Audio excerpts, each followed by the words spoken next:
Assalamualaikum warahmatullahi wabarakatuh. Kali ini kita akan membahas mengenai menjauhi pergaulan bebas dan larangan mendekati zina. Tujuannya agar siswa mempunyai keyakinan bahwa pergaulan bebas dan zina adalah dilarang oleh agama. Juga menghindarkan diri dari pergaulan bebas dan perbuatan zina sebagai pengamalan Quran Surat Al-Isra ayat 32 dan Quran Surat An-Nur ayat 2. Kemudian menyajikan keterkaitan antara larangan berzina dengan berbagai kekejian atau yang ditimbulkan dari perangai yang buruk, ya, sesuai dengan pesan Quran surat Al-Isra ayat 32 dan surat An-Nur ayat 2. Dalil diharamkannya zina. Bismillahirrahmanirrahim. Wala taqrabuz zina innahu kana fahisata wa sa'a sabila. Dan janganlah kamu mendekati zina. Sesungguhnya zina itu adalah suatu perbuatan yang keji dan suatu jalan yang buruk. Quran surat An-Nur ayat 2. Bismillahirrahmanirrahim. Az-zaniatu waz-zani fajlidu kulla wahidin minhuma mi'ata jaldah. Wala ta'khudkum bihima ra'fatu fi dinillah in kuntum tu'minuna billah wal yaumil akhir. Wal yashhad adzabahuma qa'ifatun minal mu'minin. Perempuan yang berzina dan laki-laki yang berzina, maka deralah tiap-tiap seorang dari keduanya 100 kali dera.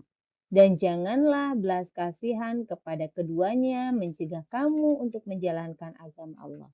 Jika kamu beriman kepada Allah dan hari akhir, dan hendaklah pelaksanaan hukuman mereka disaksikan oleh sekumpulan orang-orang yang beriman. Kandungan surat Al-Isra ayat 32 tentang larangan berbuat zina adalah sebagai berikut. Wala taqrabuz zina ini mempunyai arti di mana dilarang kita untuk melakukan perbuatan zina. Karena dalam kalimat wala taqrabu, mendekatinya saja tidak diperbolehkan, apalagi melakukan. Maka ini yang menjadikan sebuah pengharaman. Jadi janganlah kamu mendekati, ya. Janganlah kamu mendekatinya. Nah, di situ kalimatnya berarti melakukannya saja sudah jelas tidak boleh, karena dengan mendekatinya saja di situ kalimat pengharaman atau sebuah kalimat yang melarang untuk tidak boleh mendekati, apalagi melakukan. Kemudian innahu kana fahisyatan. Ini adalah merupakan makna dari bentuk-bentuk kerugian yang dilakukan oleh para pelaku perzina. Apabila melakukan perzinahan, maka akan mendapatkan laknat dari Allah dan Rasul-Nya. Kemudian hati juga diliputi kegelisahan, kegalauan, kemudian pikiran menjadi tidak tenang, malu bergaul kepada orang lain, ataupun akan dikucilkan oleh masyarakat, hilangnya martabat, harga diri, bahkan termasuk orang tua. Kemudian akan berakibat nasab atau keturunan menjadi tidak jelas akibat dari perbuatan zina ini. Wasa'a sabila, bahwasannya zina ini merupakan jalan yang sangat buruk, jalan yang tidak baik, ya, jalan yang tidak boleh dilakukan, karena ini merupakan sebuah perilaku di mana seorang perempuan dengan laki-laki yang belum menikah, yang belum sah melakukan sebuah hubungan biologis, maka ini merupakan jalan yang sangat buruk. Kemudian azaniatu wazani fajlidu kulla wahidin minhuma. Ini kandungan surat An-Nur ayat 2 adalah mengenai hukuman bagi para pelaku zina. Di sini dijelaskan tentang hukuman pelaku pezinahan ghair muhsan, yakni pelaku yang belum pernah menikah, bujang ataupun perawan yang melakukan sebuah perzinahan, maka dihukum dengan dicambuk sebanyak 100 kali atau didera sebanyak 100 kali. Nah, wala takhudkum bihima ra'fatun fi dinillah in kuntum tu'minuna billah wal yaumil akhir. Nah, orang yang memberi hukuman terhadap pezina tidak boleh berbelas kasihan. Kenapa? Karena demi melaksanakan tugasnya. dalam menjalankan aturan Allah, sehingga seorang akan menjadi jerak ketika hal tersebut bisa dilaksanakan. Falyashhad adabahuma ta'ifatun minal mu'minin.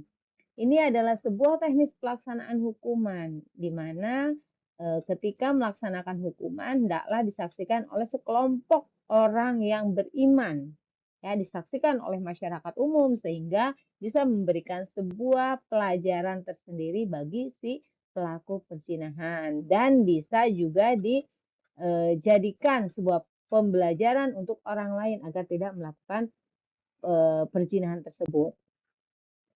Nah, pengertian pergaulan bebas dan zina. Pergaulan bebas mempunyai makna adalah sebuah perilaku individu ataupun sekelompok orang yang menyimpang dari sikap, kemudian perilaku yang melewati batas, dari aturan-aturan, kewajiban, tuntutan, syariat, dan perasaan malu. Nah, pergaulan bebas ini juga diartikan sebagai perilaku yang menyimpang, yang melanggar norma dan agama.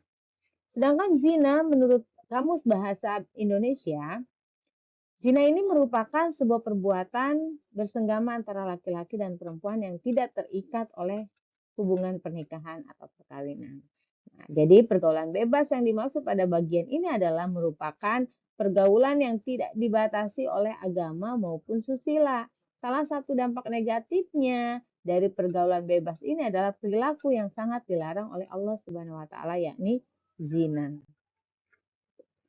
Hukuman bagi pelaku pezina tadi sudah disinggung dengan dalil daripada Quran surat An-Nur ayat 2. Di sini pezina itu terbagi menjadi dua, muson dan goir muson. Pezina muson adalah mereka laki-laki dan perempuan yang belum pernah menikah. Muson yang sudah menikah, yakni di mana ketika pelaku pezina muson melakukan sebuah perzinahan, maka hukumannya adalah dirajam hingga mati, hingga meninggal, yakni perlakuannya dimasukkan ke dalam tanah hingga dada ataupun leher, kemudian ditempatkan untuk melakukan hukuman rajam, yakni dilempar oleh batu-batu kerikil kecil.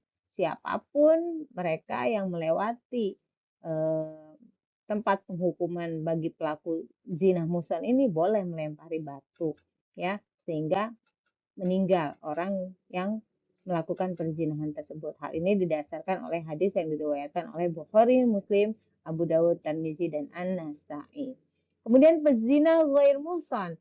Ini adalah pezina yang dilakukan oleh laki-laki dan perempuan yang belum menikah, di mana ketika mereka melakukan sebuah perzinahan, maka hukumannya adalah didera 100 kali, ditambah lagi dengan hukuman 1 tahun diasingkan bagi pelakunya dari tempat yang jauh dari asal mereka. Nah, kemudian ada juga yang diberikan hukuman bagi penuduh pezina. Hukuman bagi penuduh pezina ini hukuman dapat dibatalkan bila terdapat keraguan terhadap peristiwa perbuatan zina itu. Hukuman tidak dapat dijalankan setelah benar-benar diyakini tidak terjadi perzinahan. Yang kedua, harus ada 4 orang saksi yang adil. Dengan demikian, kesaksian 4 orang wanita tidak cukup untuk dijadikan bukti. Sebagaimana 4 orang kesaksian laki-laki yang fasik. Jadi harus ada beberapa saksi di situ. Kemudian yang ketiga, kesaksian 4 orang laki-laki yang adil ini pun masih memerlukan syarat, yaitu bahwa setiap mereka harus melihat persis proses zina tersebut. Nah, lalu faktor internal penyebab pergaulan bebas dan zina itu apa saja? Yang pertama, lemahnya pemahaman iman dan Islam. Kemudian yang kedua, bisikan setan, pola pikir, dan rasa ingin tahu, serta ingin mencoba. Yang ketiga, lemahnya pemahaman terhadap dampak pergaulan bebas dan gaya hidup. Kelima, komunikasi tidak berjalan dengan baik. Kemudian faktor eksternal, apa saja yang menyebabkan pergaulan bebas dan zina? Yang pertama, paham sekularisme dan liberalisme di kalangan masyarakat. Kedua, lemahnya kontrol orang tua. Kemudian yang ketiga, menurunnya fungsi kontrol dari masyarakat. Yang keempat, pengaruh media ataupun internet. Kemudian yang kelima, minimnya sarana pengembangan dan aktivitas remaja. Lalu apa sih dampak negatif pergaulan bebas dan zina? Yang pertama, melemahnya ketahanan iman. Kemudian malas beribadah. Yang ketiga, pergaulan lawan jenis yang permisif. Kemudian yang keempat, adanya pelanggaran dengan mengkonsumsi minuman keras. Yang kelima, terjangkitnya penyakit kelamin. Dan yang keenam, terjadinya tindak kekerasan.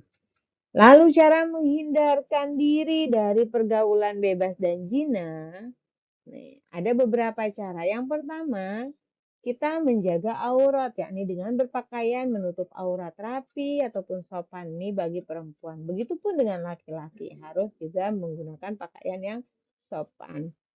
Yang kedua, memilih teman bergaul yang soleh, yang baik, yang tidak mengajak kepada sebuah kemaksiatan. Yang ketiga, menghindari tempat-tempat maksiat yang dapat memberikan sebuah peluang ataupun kesempatan untuk melakukan perzinahan. Yang keempat, menghindari perilaku yang menjurus kepada perbuatan zina. Seperti apa? Pacaran, kemudian berdua-duaan, kemudian menonton tayangan pornografi, gitu kan. Nah, hal yang seperti ini harus dihindari. Kemudian yang kelima, mengisi waktu dengan berbagai kegiatan yang positif, seperti membaca buku, menghadiri majelis taklim, aktif mungkin dalam organisasi. Nah, ini akan membuat kita fokus terhadap kegiatan-kegiatan yang positif dan melupakan perbuatan yang negatif. Yang keenam, memperbanyak mengingat Allah Subhanahu wa taala dengan cara berzikir, membaca Al-Qur'an, kemudian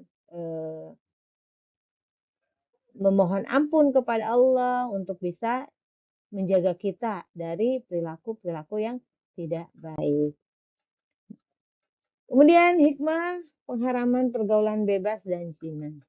Hikmahnya adalah kita bisa menjaga harga diri kita dan kehormatan serta martabat kemanusiaan. Kedua, menjaga keturunan agar terhindar dari ketidakjelasan nasab. Yang ketiga, menjaga diri dari penyakit yang ditimbulkan dari perzinahan, seperti penyakit kelamin. Yang keempat, menghindari dosa-dosa yang lain yang diakibatkan setelah melakukan zina, seperti kasus pengguguran atau bunuh diri karena malu. Ya, yang kelima, kemudian yang kelima adalah memberikan efek jerah kepada orang lain. Dikarenakan hukuman zina ini merupakan hukuman yang berat, ya, yang menimbulkan rasa malu bagi orang yang mendekati bahkan melakukan perzinahan itu sendiri. Oke. Sekian, mudah-mudahan dengan materi kali ini kita memohon kepada Allah untuk bisa dijauhkan dari perilaku-perilaku perbuatan yang tercela yang bisa menyebabkan kita mengarah kepada perbuatan zina sehingga kita bisa terhindar semuanya dari perilaku perbuatan zina itu sendiri. Cukup sekian akhir kalam. Wabillahi taufiq wal hidayah. Wassalamualaikum warahmatullahi wabarakatuh.